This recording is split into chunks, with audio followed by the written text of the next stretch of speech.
पूरी दुनिया में अनेकों देश हैं। हर देश की अपनी अलग पहचान है, भाषा है, सभ्यता है। लेकिन सारी दुनिया में हर देश उसकी भाषा, संस्कृति और करेंसी से ही नहीं पहचाना जाता है, बल्कि वो पहचाना जाता है उसके झंडे से। हर देश का एक नेशनल फ्लैग होता है जो उसे एक पहचान देता है।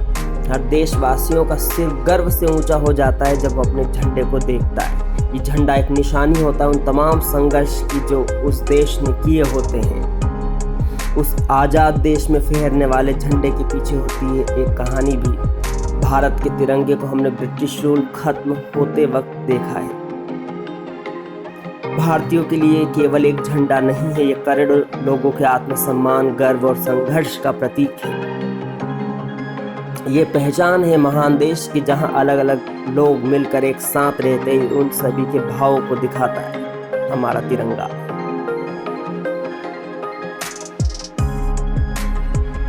हर साल 15 अगस्त, 26 जनवरी को फहरने वाले तिरंगे का एक खास संदेश है जो देश के सभी लोगों के लिए बराबर है। इस तिरंगे में सबसे ऊपर होता है केसरिया रंग, जो हर भारतीय के साहस को दिखाता है और साथ ही इस देश की आज़ादी के लिए अपने आप को बलिदान कर देने वालों के त्याग का भी प्रतीक है। इसके बाद आता है सफ़ेद रंग, जो सच और पवित्रता के साथ साथ अमन और शांति को बताता है। इसके बीच में होता है अशोक चक्र, जो कि अशोक स्तंभ से लिया गया है। इसमें बनी 24 तीलियां दिन के 24 घंटे काम करते रहने और आगे बढ़ने को प्रेरित करती हैं। सबसे नीचे होता है हरा रंग, जो हमारे देश की ग्रोथ और विशाल धरती के लिए हमारे प्रेम को दिखाता है। साथ ही एक ऐसा देश जो कि किसान प्रधान कहा जाता है, उन खेतों की हरियाली का स्वरूप भी इसे माना जाता है।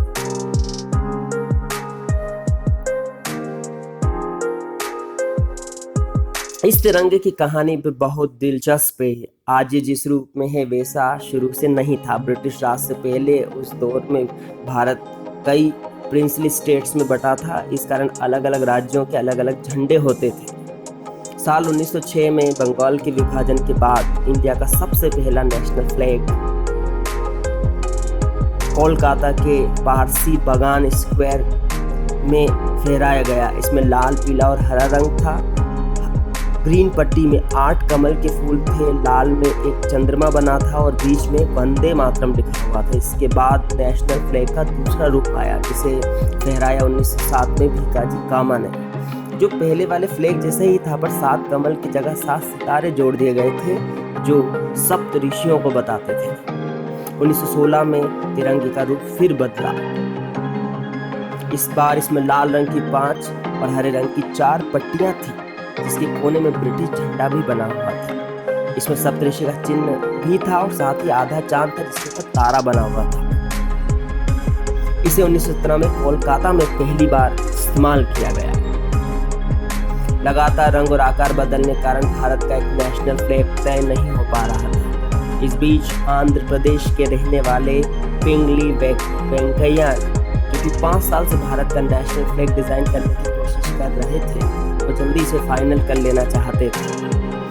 1921 में कांग्रेस की मीटिंग में महात्मा गांधी ने पिंगली वेंकैया को बुलाया। गांधी जी के कहने पर पिंगली वेंकैया ने 3 घंटे में ऐसा झंडा बनाया, जिसमें केसरिया और हरे रंग के साथ एक चरखा भी बना हुआ था। गांधी जी ने वेंकैया को इसमें सफेद रंग का इस्तेमाल करने के लिए भी कहा। इसे 1921 में ऑल इंडिया कांग्रेस कमेटी में फहराया गया। 1931 में कांग्रेस ने कमेटी बनाई, जिसमें पंडित नेहरू, सरदार पटेल जैसी कई दिग्गज हस्तियां शामिल थी। इस कमेटी का काम था देश के लिए एक ऐसा झंडा तैयार करना जिसे हर भारतीय स्वीकार कर सके। कराची में हुई बैठक में पिंगली वेंकैया को एक और झंडा बनाने के लिए कहा गया। इसमें केसरिया, सफेद और हरे तीनों रंगों का इस्तेमाल किया जाना तय किया गया। इस झंडे को बनाया गया, इसमें बीच में चरखा रखा गया था। इसी झंडे के साथ शुरू हुई देश की आज़ादी की लड़ाई। इस झंडे के को फहराने की इच्छा लिए भगत सिंह जैसे कई क्रांतिकारियों ने अपनी कुर्बानी दी।